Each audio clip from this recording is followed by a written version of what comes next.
Thanks for tuning in to Curious Cat's very special Season 3, Cascadia. As the scorching heat of summer continues, I hope you'll retreat with us into the musky wilderness, dip a toe in a chill alpine lake, and reflect on the perfection of nature. This week, we're traveling south to a place not far from the California-Oregon border. Double knot those hiking boots. Top off your hydro flask, then douse yourself in holy water or sage because this one is on the spooky side.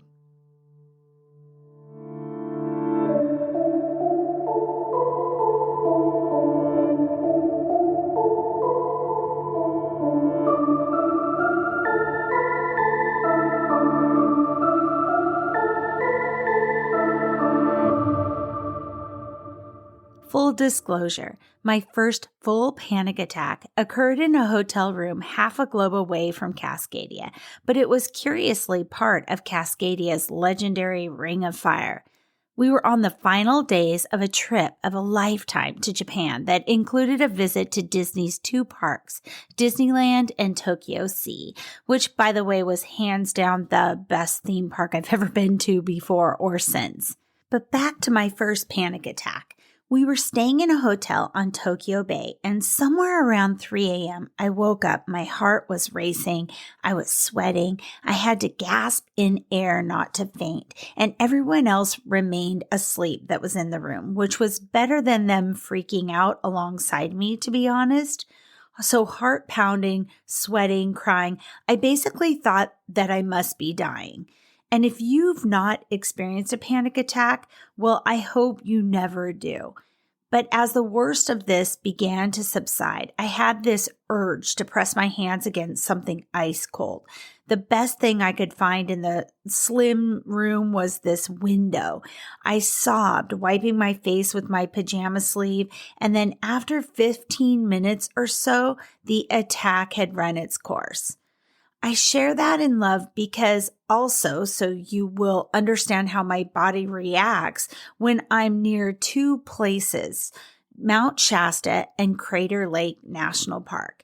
Now, as we dive into the facts, stories, legends, UFO lore, and mysteries of Crater Lake today, you'll know what I mean when I say I have a visceral reaction to this location. So let's start with Crater Lake facts. Crater Lake is located in southern Oregon in the Cascade Mountain Range. It is the state's only national park, which was established in 1902. Though 19 states do not have a single national park, curiously. California, by the way, leads that pack with 9 national parks. Crater Lake was formed between 6,000 and 8,000 years ago when the volcano Mount Mazama collapsed. The caldera caught the rains and melting snow, filling up to become the deepest lake in the United States. Here's a really cool size comparison by the National Park Service for what the depth is of Crater Lake National Park. Here's the quote. Imagine stacking the Eiffel Tower, Washington Monument, and Statue of Liberty on top of each other, then lowering them into Crater Lake at its deepest point. There would still be 100 feet or 30 meters of water covering Lady Liberty's torch. Isn't that kind of a cool visual? Underwater mapping of the lake in 2000 established a maximum depth of 1,943 feet. The lake is so deep, in fact, it was long rumored to be bottomless. In the 1800s, they introduced fish to the lake's waters, but only 2 species have survived, kokanee salmon and rainbow trout, which actually makes me want to eat rainbow trout. Crater Lake covers 21 square miles. There are 2 islands in its surreal blue waters, and they're named Wizard Island, which is a volcanic cinder cone at the west end, and the aptly named Phantom Ship Island on the southeast end, which, especially when enveloped in fog, resembles a strange, multi-masted abandoned boat. National Park Service archaeologists have uncovered sandals and other artifacts of the indigenous people who inhabited Mount Mazama's shadow long ago. So due to several unique factors, Mainly that the lake has no inlets or tributaries. The waters of Crater Lake are some of the purest in the world because of the absence of pollutants. Clarity readings from a Secchi disk have consistently been measured as being 120 feet, which is very clear, super clear for any natural body of water. In 1997, scientists recorded a record clarity of 142 feet. The lake has relatively high levels of dissolved salts, total alkalinity, and conductivity. The average pH has generally ranged between 7 and 8. Let's turn next to Native American legends about Crater Lake. So Crater Lake, called Giwas, is considered sacred by the Klamath tribes. Carbon-dated evidence shows tribes have occupied the Klamath Basin in southern Oregon for 13,200 years. As Taylor David of Klamath Tribe's Public Information explained, no matter who looks upon Crater Lake, known by the Klamath Tribe as Giwas, a sacred place, one must always remember the beauty and sacredness of such a place. According to tribal history, this place was accidentally discovered by non-Indians in 1852. Many things were changed for the Maclacs, or the natives at this time, and in 1864, the Klamath tribes, which include Klamath, Modoc, and Yahoo-Skin Band of Snake Indians, signed the Treaty of 1864 with the United States government, which included Giwas or Crater Lake, within the treaty boundaries. However, documented history proves the Klamath tribe's treaty rights were ignored repeatedly, and on May 22, 1902, Giwas, a most sacred place, became Crater Lake National Park. Tribe members recognize Crater Lake as a site of power and danger, and they also fear the dangerous beings that are said to inhabit the lake waters. We'll talk about that later, I think. Lore says it is a doorway or crossroads between the darkness of the below world. The Klamath also believed that if a person stared too long at the lake's surface, they would be unable to look away. It was feared that the lake had the power to mesmerize and trap people, or even worse, lure them to their death. From Scientific American, the Klamath people of Oregon tell the tale of the battle of Chief of Above World, called Skell, with Chief of Below World, called Lau. For many days, their fight raged over the land. The two adversaries hurled rocks and flames at each other, and soon darkness covered the land. To better see his enemy, Lau decided to climb on the highest mountain he could find, the ancient volcano Mount Mazama. But as soon as he reached the peak, the mountain collapsed with terrible thunder, burying him alive. The surviving rim of Mount Mazama is today better known as Crater Lake. And then there are other tellings of Mount Mazama's collapse legend. And often in commonality of them is that Mount Mazama was considered the below world and Mount Shasta was considered the above world. Mount Mazama was connoted as being evil somehow and Mount Shasta being good. So this otherworldly body of water is steeped in more mysterious legends. Yes, it's a pretty lake, but it has a dark history filled with strange phenomenon and chilling stories. According to legend, Mount Mazama was destroyed during a battle between two great spirits, the spirit of Skell and the spirit of Lau, which we sort of talked about below or above. But some of the tribes, there are multiple tribes that have this legend and there's variables in them. The commonalities are that Lau was defeated and driven into the mountain, and at a gesture of peace, Skell then filled the basin with pure, deep blue water into the crater of that mountain. And it was said to be a gift to symbolize peace forevermore. It's said the only piece of Lau still visible is his head, which forms Wizard Island. His venge-filled spirit is said to inhabit that island. The damned were said to be in the form of winged salamanders that prowl and haunt that island. From that battle forward, the Klamath tribes considered the place a doorway or crossroad between the darkness of the below world, hell, and the light of the above world, which was Mount Shasta. One of the ancient people's names for Crater Lake is lost lake. The Klamath tribes say again, if you gaze upon the splendid blues, is to invite death and lasting sorrow. One author I found said if geologists are correct and the fiery event that formed Crater Lake was recent, then the Klamath would have a collective traumatic memory. Perhaps this mythological battle described in some lore is their cultural expression of that ecological nightmare. That's what they posit. A final note, the Modoc tribe believe the lake is cursed and a festering evil, a place to be avoided at all costs. They swear dark entities walk the surrounding forest and that people disappear from there. Okay, the Modoc are right. There are countless unexplained disappearances from the area. We'll go over some of the key ones after a super quick break.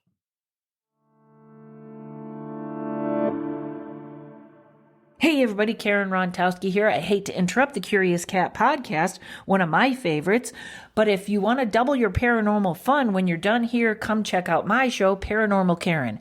I interview exorcists, demonologists, healers, psychics, really anyone that can make a family gathering uncomfortable is on my show. If you want to see everything I do, go to KarenRontowski.com. And I know you're thinking, that sounds hard to spell. Well, it is. I have misspelled it on hundreds of tax forms. So if that doesn't work for you, go to psychicstandup.com or paranormalkaren.com. There you can find my Patreon, you can book a tarot reading, you can take a tarot class, you can find everything, including my stand-up comedy clips.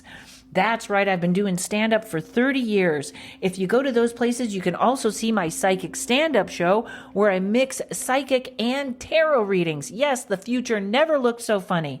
So check me out at KarenRontowski.com, ParanormalKaren.com, or PsychicStandup.com. And can someone please find me a marketing person to put all this in one place? Now back to the show.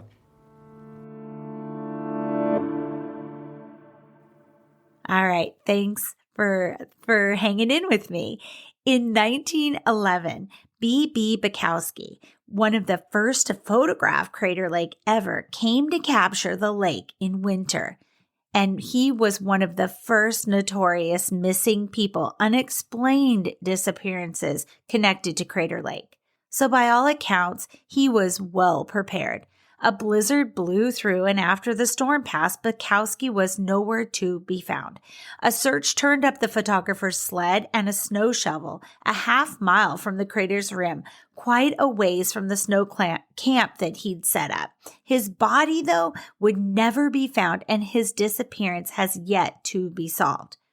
Bukowski would not be the only photographer to disappear from Crater Lake, and the similarities in the following disappearance they're chilling. They're spooky. 64 years after Bukowski vanished, Virginia-based photographer Charles McCuller embarked on a tour of the United States. He bussed and hitchhiked his way west. By January 1975, Charles had arrived in Oregon and was staying with a friend when he decided to take winter photos of Crater Lake.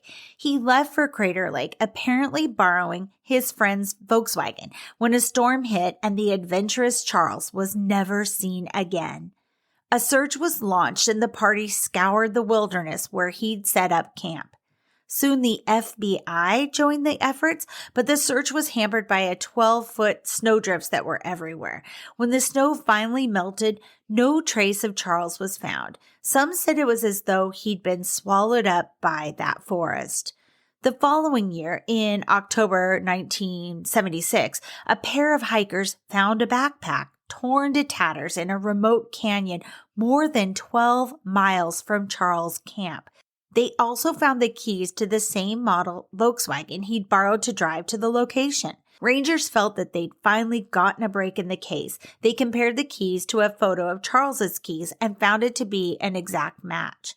A horseback patrol was sent to the area where the backpack had been found, and soon they came upon human remains nearby Bee Creek. They felt certain this was the final piece of the puzzle, but things only turned stranger when the remains were examined. So lying on a nearby log were a pair of jeans in perfect condition. Just jeans, no shirt, no boots or coat.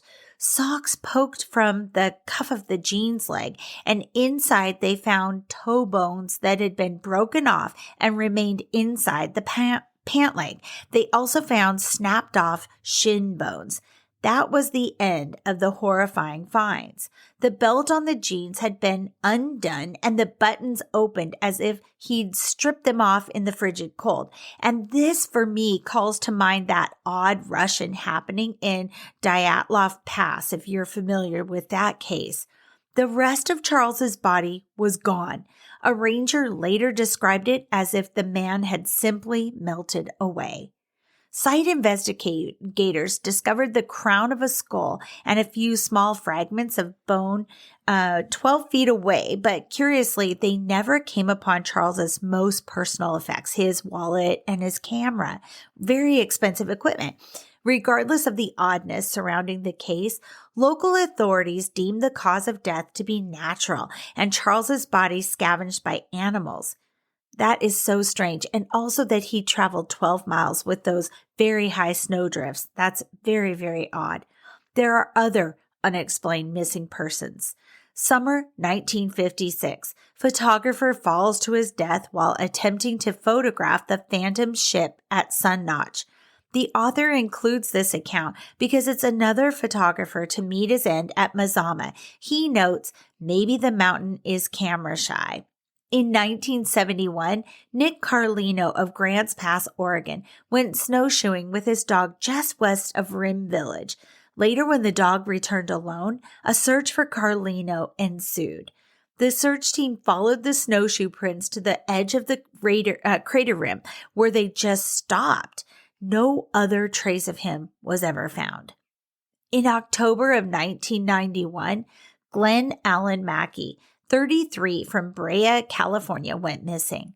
Authorities found his abandoned car in the parking lot along with Mackey's license, keys, passport, and cash. After searching for 3 weeks, nothing else was found and they called off the search. 2009, an anonymous man rented snowshoes, then hiked to the edge of the caldera rim and stepped off the face of the earth. Just like Carlino in 1971, the anonymous man disappeared. Authorities believe he fell 1,000 feet down to his death, yet where his body would have landed, they found no trace. Even after searching the wider lake, they found nothing. 2014, a man spoke to a ranger, then was spotted scaling down a caldera wall. Concerned, the ranger tried to stop the man, but after turning a bend, could find no sign of him. They did a thorough search, but the only item found was a pair of sunglasses. After posting a plea for information on Facebook, it was determined the man gave the ranger a fake name, and no trace of him was ever found. One website notes from 1926 to 1997, at least 13 people have fallen to their deaths from the steep slopes of the crater. While one case was definitely confirmed as suicide, most of the others involved someone getting close to the edge to take a photo. So are the ancient peoples right? Does the caldera draw people to their doom? We'll have more after this super quick break.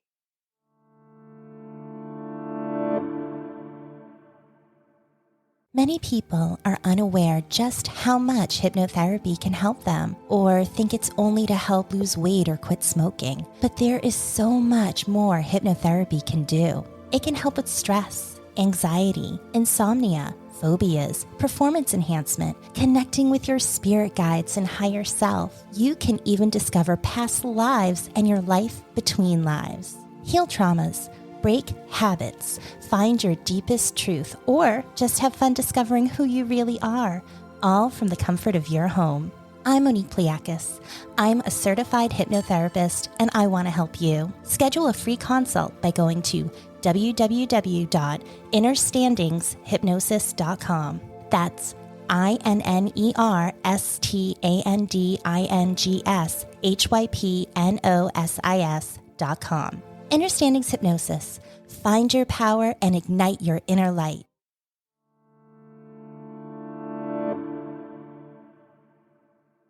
Hi, Hi, we're back. Thanks for sticking with me. From Mysterious Universe, we're talking about more strange stories of missing people. In 1853, three white explorers by the names of John Wesley Hillman, Henry Klippel, and Isaac Skeeters set out into the wilderness in order to search for a miner who had gone missing, a man who went by the nickname Set M. Up, and who had a penchant for always coming into town loaded with gold from a secret source. It was thought that the man had hit upon a literal gold mine out in the wilds, and the three explorers thought they could maybe find the missing man and at the same time locate the secret mine if only they could reach Set M. Up's cabin. I love that name, Set Him Up.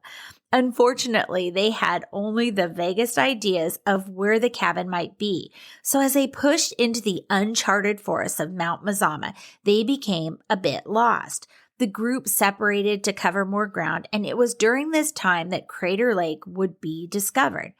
After scouring the area for any sight of the lost cabin, the part of the group led by Isaac Skeeters came across an excited Hillman who claimed that he had found the cabin and that it held a stash of gold and a map to the mines. As the group headed towards the cabin, it said that Hillman's horse lost its footing and both it and its rider fell over the edge of a cliff, plunging to their deaths along with the secret location of the cabin. According to the story, the rest of the group could never locate this mysterious cabin, and it's said that it and the lost mine are still out there somewhere and remain elusive despite many expeditions over the years that have searched for them. I found another account from Mysterious Universe. Adding to the mysterious disappearances and deaths are the many odd suicides that have occurred at Crater Lake. In July of 1947, a park visitor by the name of Mr. Cornelius was out for a day of hiking with his wife. By all accounts, the two were perfectly happy and nothing had seemed out of the ordinary. But at one point during their hike, Mr. Cornelius suddenly stopped hiking, calmly handed his wife his billfold, and without saying a word proceeded to emotionlessly sit down and slide over the edge of a steep snowbank leading down to the lake. The man survived the fall with only a broken leg, but then staggering to his feet, hobbled to the lake's edge and drowned himself as his horrified wife looked on. The wife would later claim that he had been in a sort of daze or trance during the incident. Other suicides have involved people hiking out into the woods to shoot themselves or others hurling themselves over the edge of the rim. And in many of these cases, the victims have been found to have been content, well-adjusted people who didn't fit the profile of someone in danger of killing themselves. I turn now to the Old Man of the Lake. That's a nickname given to a famous geological oddity in Crater Lake.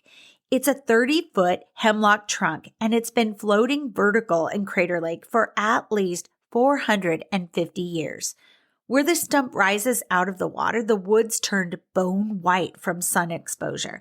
A species of unique moss grows on the Old Man, a moss that is only otherwise present in the very deep lake waters. So it's been theorized that the moss is what keeps the Old Man buoyant. Studies have tracked the floating tree stump over the course of days, months, and years, and it sometimes travels at strange and unusual speeds. We don't like to mess with the Old Man, Ranger Dave Grimes says when park visitors ask him why rangers no longer jump off the tour boats onto the Old Man's stump to pose for pictures. In 1988, ecologists were conducting submarine explorations of the lake. They secured the Old Man to the far side of Wizard Island so as not to hit it with a submarine. But when they tied the Old Man to the island, the weather, and it was August, took a sudden turn for the worst. It didn't matter that it was the sweltering months of summer. Soon there was heavy snowfall, and the moment they released the Old Man from his bonds, the weather cleared, adding yet another mystery to this strange place. You can read online about some reports about Bigfoot sightings there, and two of which claimed that they killed the creature. And some also say that Crater Lake is Bigfoot's origin place, point of origin, which is kind of interesting. I'll let you do the research on that. I've got links in the show notes. For now, though, we'll be turning our attention to the skies above Crater Lake. UFOs have been spotted at Crater Lake. Strange lights have been seen in the sky, and one night in February 1997, a jet pilot reported having seen a military aircraft chase a UFO above the lake. That same night, a loud sonic boom-like sound resonated throughout the area. There have been many strange cases of aircraft mysteriously going down and even vanishing in the area. Such bizarre aircraft fatalities and disappearances have been recorded here since at least the 1940s in the wake of the construction of an airbase at Klamath Falls.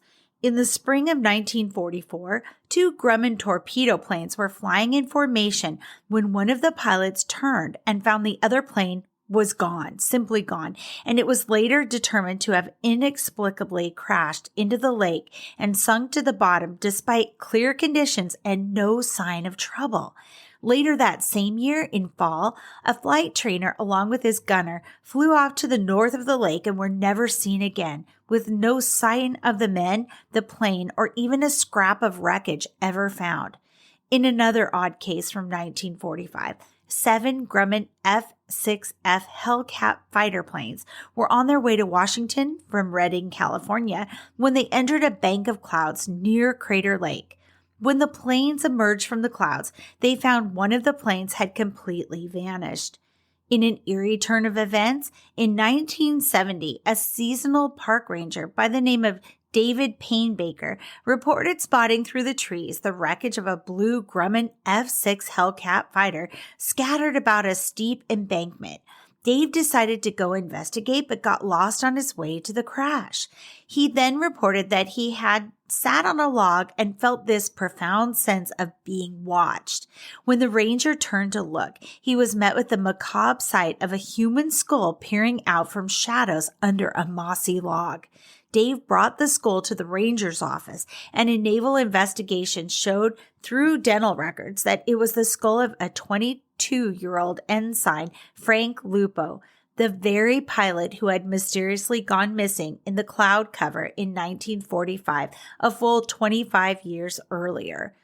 Plane crashes at Crater Lake were apparently quite common in the 1940s, and at the time, officials at the nearby Army Air Base in Klamath Falls estimated that around 2 or 3 planes a week crashed in or around the lake.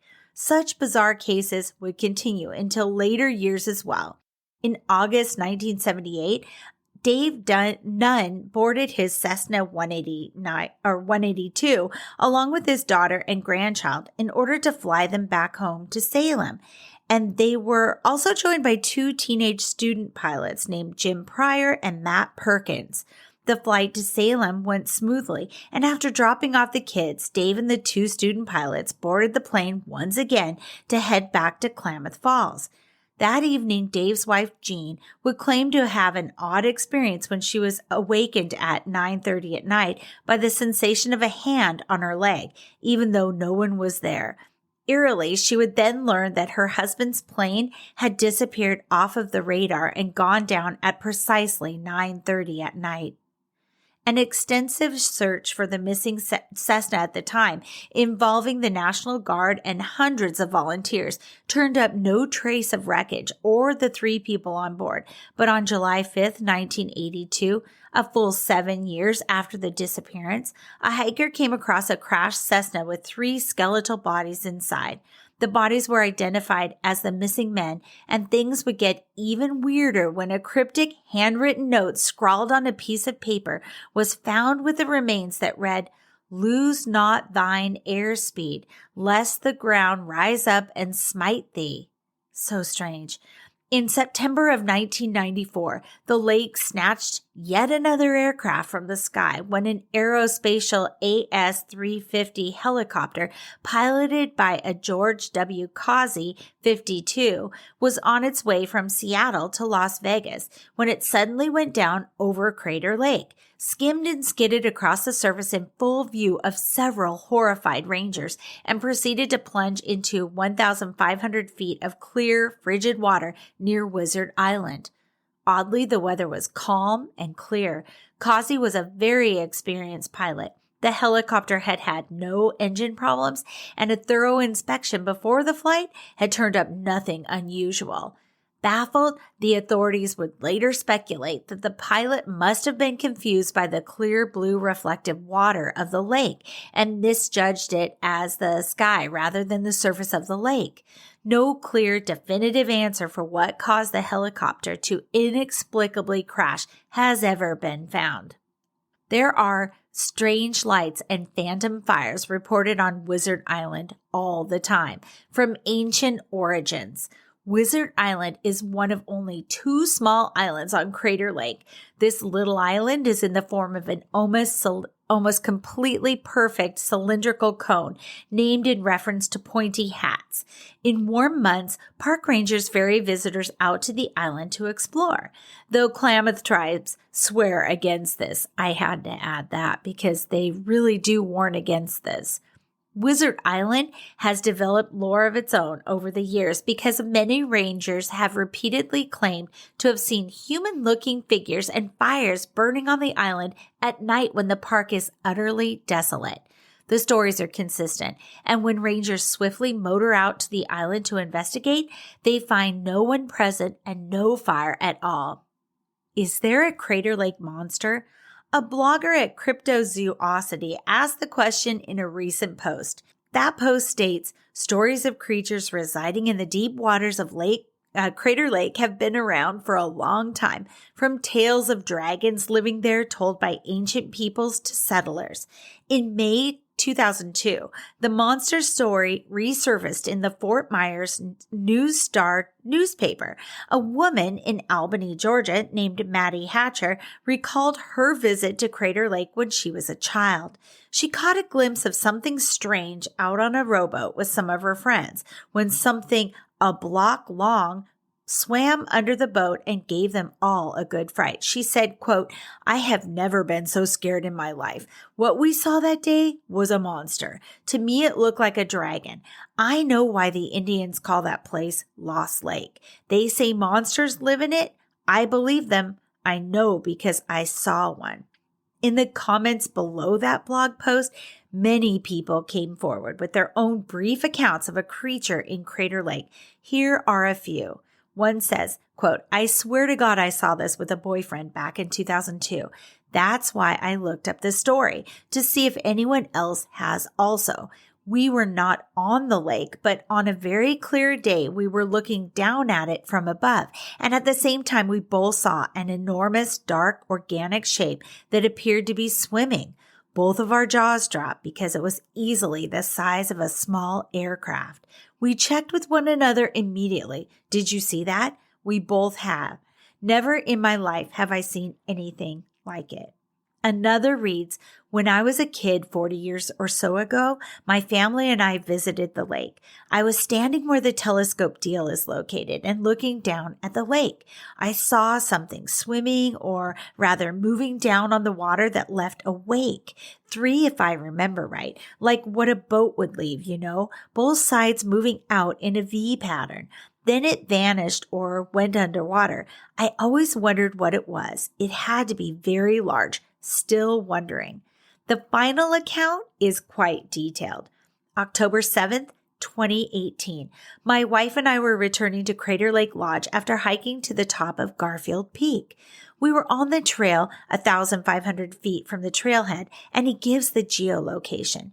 When I noticed something speeding across the surface of the water below, its approximate location, and again he gives the geolocation. At first glance, I thought it was a boat. It was making waves and traveling at 5 miles per hour. But then I observed a shape that extended from the boat, and he put that in quotations, under the water.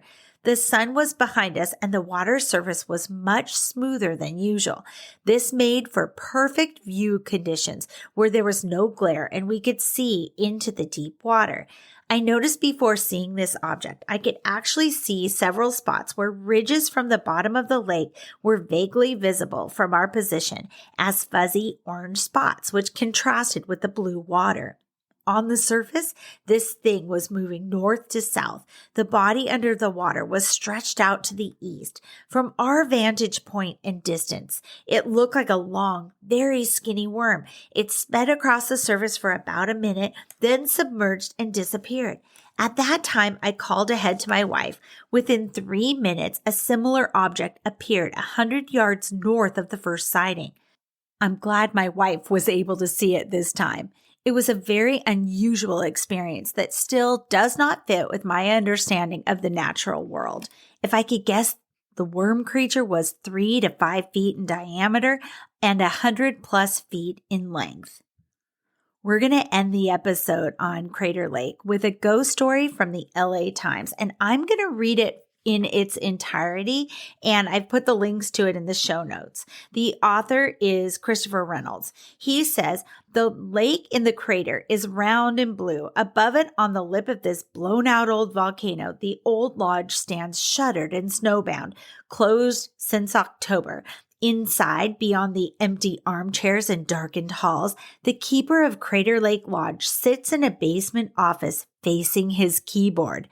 All work and no play makes Jack a dull boy. That's what you're thinking. But instead of some Stephen King, Stanley Kubrick psycho with demon grin and swinging axe, the star of this off-season scene is Craig Peterson, facility engineer, environmental risk officer, and disdainer of ghost stories, a man more Dale Carnegie than Jack Nicholson.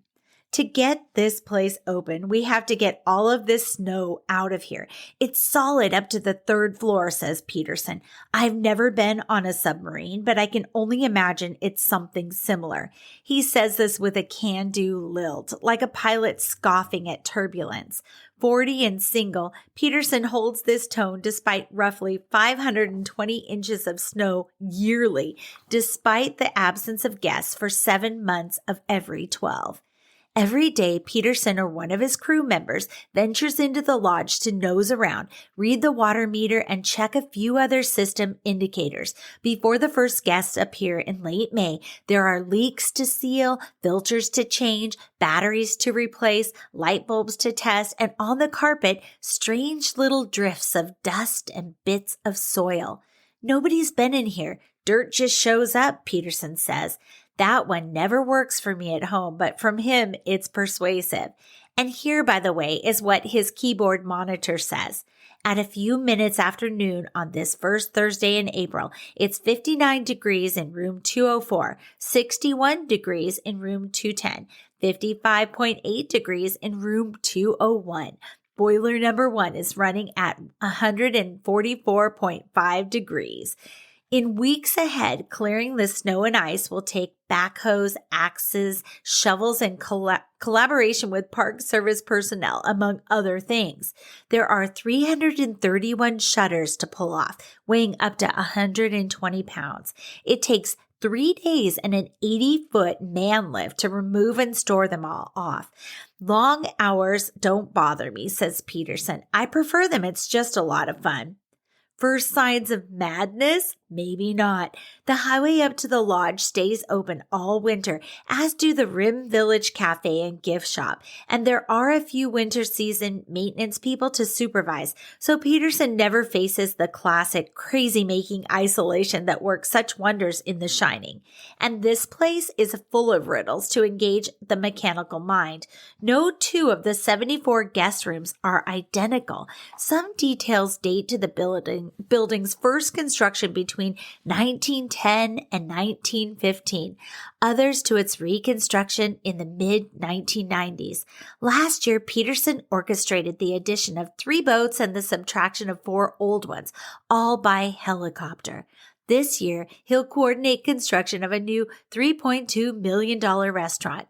Though he lived on site through all 4 seasons when he took the job 2 years ago, Peterson this winter split his time between the park and a company office in White City, about 65 miles southwest, mostly sleeping at a rental near White City. In the summer, he beds down in an employee dorm near the lodge. Between chores, he plays a little golf, skis Mount Bachelor, fishes the Rogue River, or maybe just tosses a few ice chunks into the parking lot and practices casting at them. As for The Shining, yes, Peterson saw it long before he took the job. Since then, he's just blocked it out, just as he ignores the ghost stories about the little girl who roams the halls or the Chinese man in the elevator. In fact, Peterson sees a lot of advantages to the off-season, and once we strap on snowshoes and head for the last known location of Rim Drive, the 32-mile loop around the crater that gets buried in snow and closes every winter, those advantages snap into focus. Not everybody gets to live in a national park, says Peterson as we huff along, passing pine marten tracks here, fox tracks there.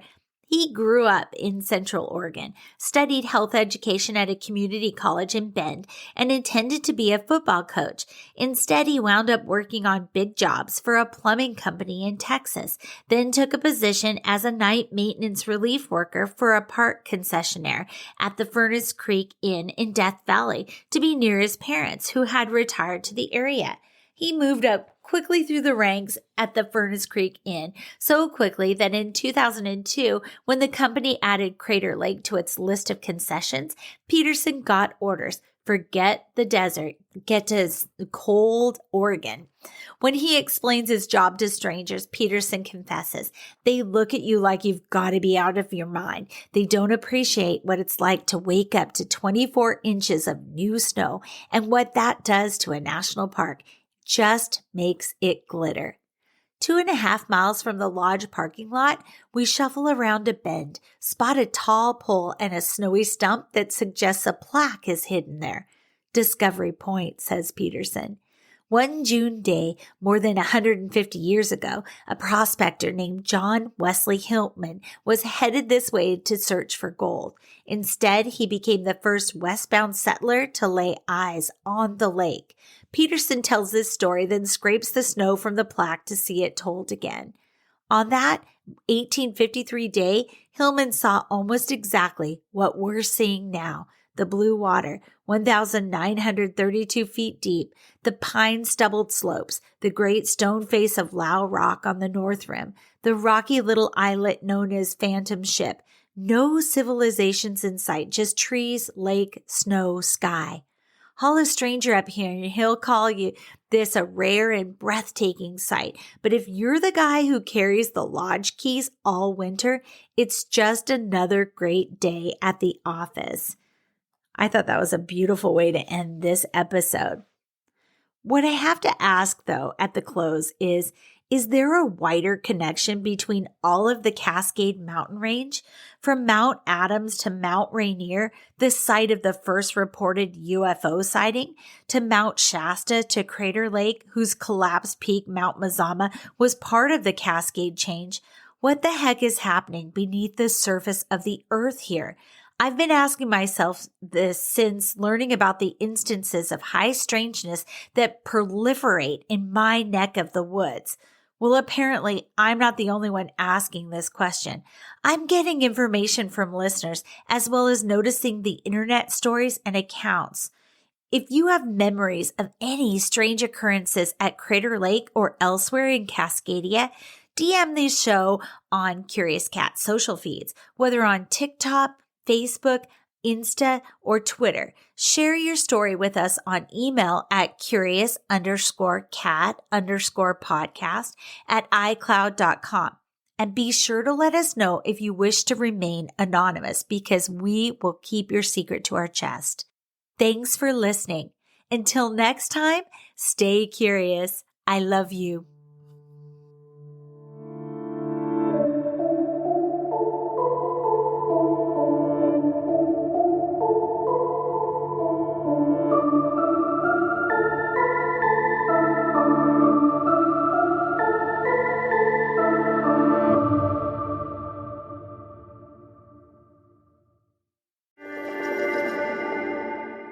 Hey, you.